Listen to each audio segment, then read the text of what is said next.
एक छोटे से गांव में एक ईमानदार दूध वाला रहता था। नाम था धर्मो।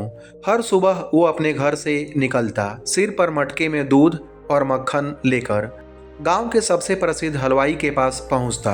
दोनों के बीच एक पुराना लेन देन था। हलवाई रोज 1 किलो मक्खन लेता था और बदले में उतना ही गेहूं देता था। न कोई तोल मोल न हिसाब, बस भरोसे का रिश्ता। सालों तक सब चलता रहा, लेकिन एक दिन हलवाई के मन में एक ख्याल आया। कहीं ये दूध वाला मुझे धोखा तो नहीं दे रहा? क्या पता ये मक्खन पूरा 1 किलो हो न हो।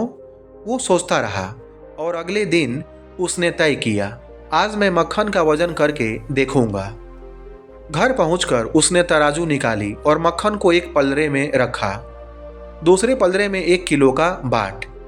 लेकिन जैसे ही तराजू स्थिर हुई, हलवाई की आंखें फैल गई। वजन 900 ग्राम था। वो गुस्से में उबल पड़ा और बोला, धोखेबाज, ये मुझे रोज ठग रहा है, और सीधा दौड़ गया पंचायत भवन की ओर। हलवाई बोला, मुखिया जी, ये दूध वाला मुझे धोखा देता है।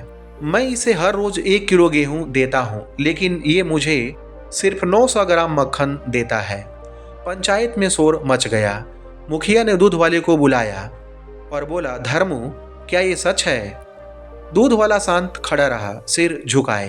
फिर बोला, मुखिया जी, मेरे घर में तराजू तो है, लेकिन बाट नहीं है। इसलिए जब भी मक्खन तौलता हूँ तो जो हलवाई मुझे गेहूं देता है, मैं उसी गेहूं को एक पलरे में रख देता हूँ और उतना ही मक्खन दूसरे पलरे में रखता हूँ। पंचायत भवन में सन्नाटा छा गया।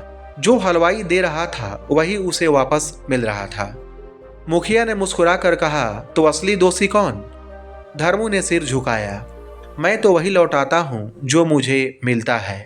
हलवाई की आंखें झुक गई। उसे पहली बार एहसास हुआ कि उसने खुद अपने कर्मों का हिसाब पा लिया है। वो चुपचाप पंचायत से बाहर निकला और अगले दिन जब धर्मू आया तो उसने पूरे 1 किलो से थोड़ा ज्यादा गेहूं दिया। धर्मू मुस्कुराया और बोला, भाई, अब हिसाब ठीक हो गया।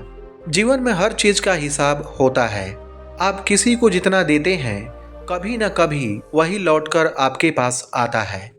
कभी किसी के साथ छल न करें, क्योंकि तराजू हमेशा बराबर रहती है, बस पलरे बदलते रहते हैं। कर्मों का हिसाब देर से सही पर सटीक होता है।